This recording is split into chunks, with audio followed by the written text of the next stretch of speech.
আসসালামু আলাইকুম বোনেরা, কেমন আছেন? আশা করি ভালো আছেন। আলহামদুলিল্লাহ আমিও ভালো আছি। আজ রান্না করব বোয়াল মাছ দিয়ে নতুন টমেটো দিয়ে টক রান্না করব। গরম আসতেছে তো, আর টকটা খাইলে ভিতরটা জুড়াইয়া যায়। আর আমার পরিবারের সকলে এই টকটা অনেক পছন্দ করে, আর আমি একটু বেশি পছন্দ করি। কারণ টকটা খাওয়ার পরে পেলে আমি তো স্যুপটের মতন খাই, স্যুপ যেইভাবে খাই আমার কাছে এত ভালো লাগে। সবকিছু কেটে কেটে নিয়েছি, ধনিয়া পাতা, টমেটো, পেঁয়াজ কুচি, কাঁচামরিচ আর বোয়াল মাছের মাথা দিয়ে আজ রান্না করব। পাতিলটা গরম হয়ে গেছে, এখন তেল দিয়ে দিচ্ছি।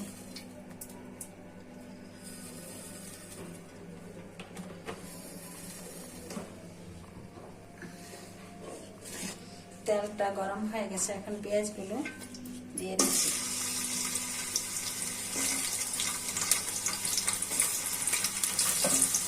এখন পেঁয়াজটা ভাজা হয়েছে, পেঁয়াজটা ভাজা হয়ে গেছে। একে একে মশলাগুলো দিয়ে দিব। মশলাটা যাতে পুড়ে না যায় একটু জল দিয়ে আমি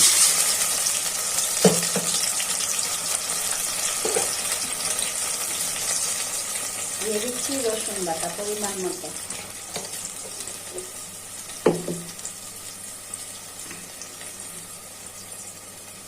দিয়ে দিচ্ছি জিরার গুঁড়া পরিমাণ মতো।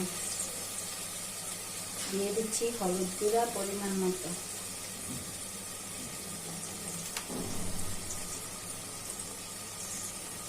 দিয়ে দিচ্ছি লাল মরিচের গুঁড়া।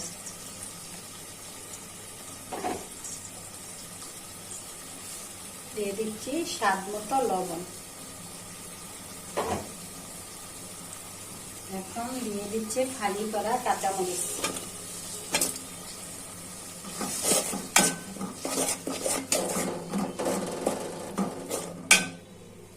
এখন মাছগুলো দিয়ে ভালো করে কষিয়ে নিব।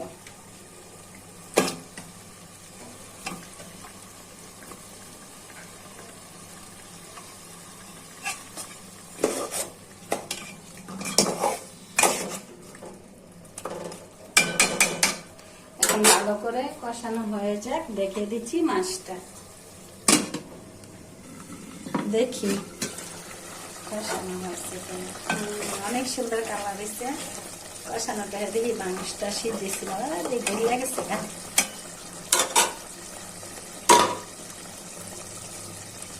এখন মাছটা কষানো হয়েছে, টমেটো গুলা ছেড়ে দিচ্ছি।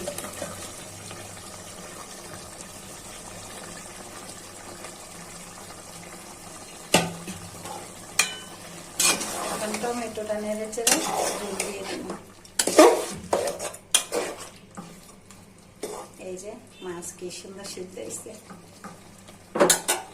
এখন দিয়ে দিচ্ছি টমেটোর ঝোল, টক রান্না করার জন্য দিয়ে দিচ্ছি ঝোল। কারণ এটা তো টক, অনেক ঝোল দিতে হয়। টমেটোটা সিদ্ধ হওয়ার জন্য ঢেকে দিচ্ছি। ও কি সুন্দর কালারটা হয়েছে, দারুণ। আজকে ভাত খাওয়া যাবে বেশি করে। দেখি একটু টেস্ট করে। ও সবকিছু ঠিক আছে, দারুণ হয়েছে, মাশাআল্লাহ, অনেক মজা হয়েছে। এখন ধনিয়া পাতাটা দিয়ে দিচ্ছি।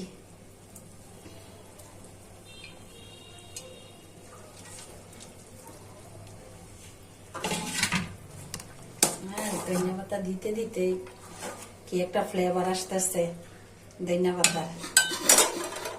এখন একটু অল্প যে রেখে দিই। বোনেরা ভালো থাকবেন, সুস্থ থাকবেন। আমার ভিডিওগুলো বেশি বেশি দেখবেন, লাইক করবেন, কমেন্ট করবেন, শেয়ার করে জানাবেন। আল্লাহ হাফেজ।